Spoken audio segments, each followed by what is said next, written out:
Greetings folks and welcome to another episode of 81632-bit. I'm Rob and today we're taking a look at some essential games for the 3DO. Now, the 3DO used to be a fairly difficult machine to get into in the past, as you would have to purchase an actual 3DO to get anything even vaguely like the accurate experience. But in the last few years, emulation of the system has improved massively and it is much easier to play 3DO titles now. Of course, the 3DO wasn't a massively successful system when it was released in the 1990s due to its incredible price, and it was relatively quickly made to look inferior by the PlayStation and Saturn, but the 3DO was home to some incredible games, and some franchises that run to this day even began on that system. But without further ado, let's take a look at what I consider to be the essential games for the 3DO. So, first up we have Super Street Fighter 2. Now, this game, obviously the Street Fighter 2 sequence of games, is most closely linked really to the Super Nintendo.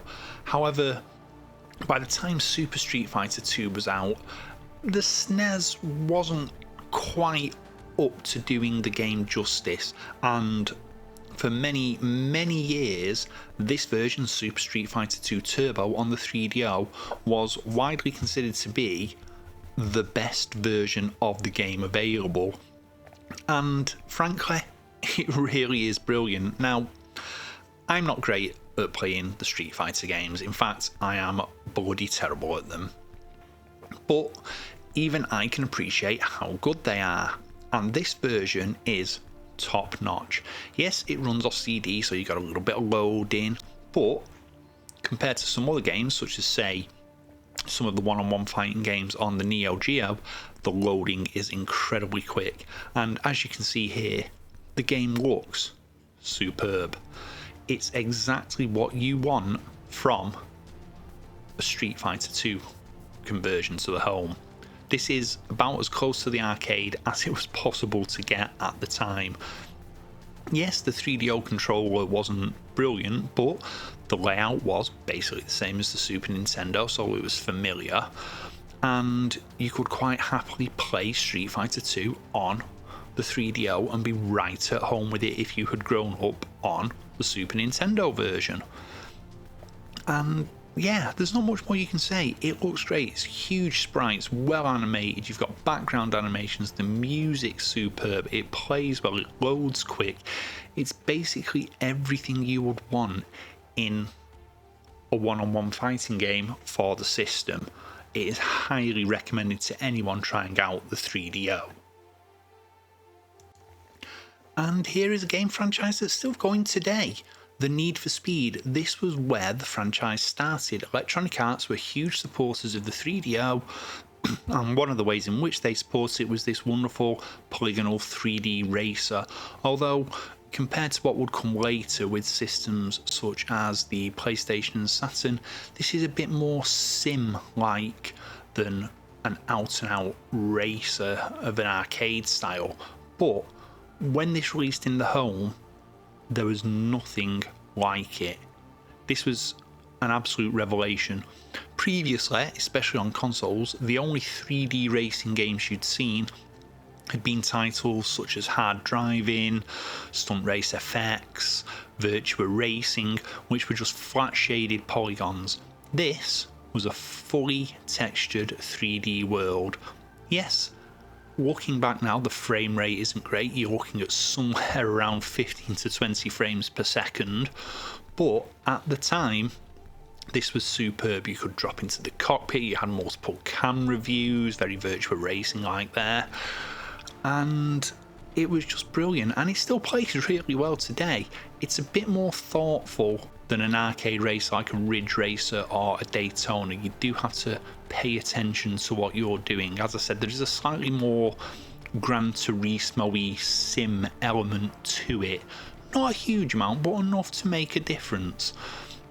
And, you know, for the system, it's a real showcase of what the system was capable of graphically. As I said, this is a fully 3D realised world. All the cars are fully 3D modelled, they're textured. The scenery is fully 3D modelled and textured. The road is textured. This was an outstanding technical achievement for the time, and when you look back at it, you can still see how much of an impact it had. And as I said, it plays well. Even despite the low frame rate, the handling is crisp, it's smooth. Obviously that's because the frame rate was taken into consideration. But yeah, Need for Speed, excellent. Now, next we have another racing game, but this is slightly different. This is the 3DO version of Road Rash. Now, we all know Road Rash began life on the Sega Mega Drive, and Electronic Arts chose to move it to the 3DO. But there were some big upgrades. For example, this very 1990s FMV intro, which, because of copyright reasons, you can't hear the music, but this video has Soundgarden's Rusty Cage playing to it, and it sets a very early to mid 1990s alternative tone to the game. And you know, it's Road Rash. Yes, it's got this crazy art style to it, but when you actually get into the game, what they've done is incredibly smart. Unlike Need for Speed, where everything is 3D rendered, here in Road Rash, whilst the scenery, the road, everything surrounding it is fully 3D rendered, the bikers and the cars are actually sprites. Now, this does give this game one advantage over Need for Speed if you just want to play a pure racing game, in that the game plays faster. But you know, it's the Road Rash we all know and love. If you've played Road Rash on the Mega Drive, you know exactly how this game plays. It's a racing game with combat. You can punch and kick your fellow riders. You know, everything that was there in the original is still there, even hitting a car and having to run and get yourself back onto your bike.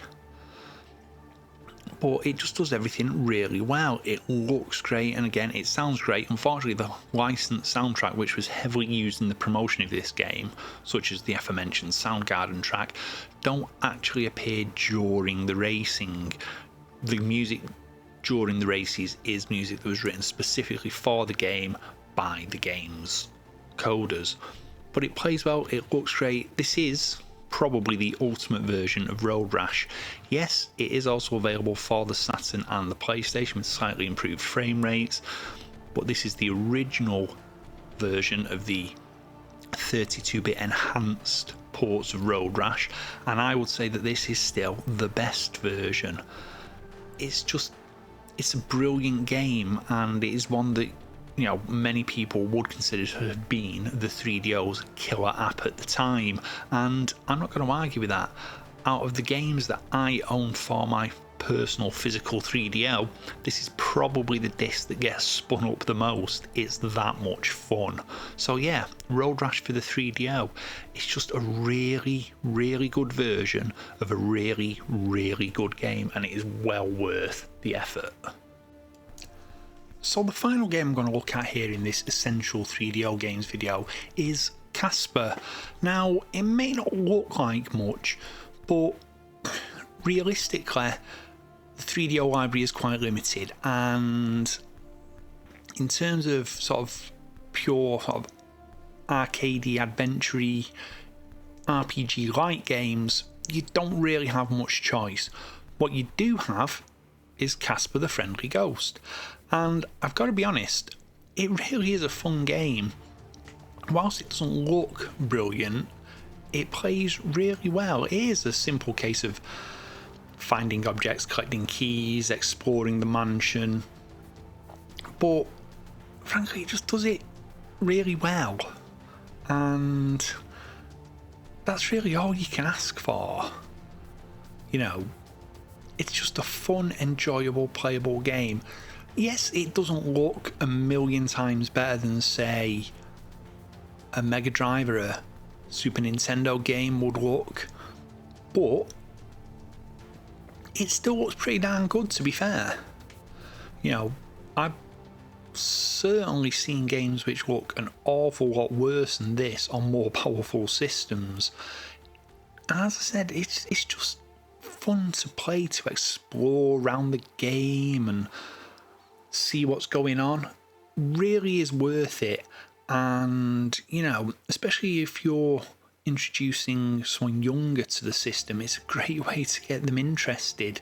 So yeah, I would definitely say, you know, play Casper. It's just a fun game.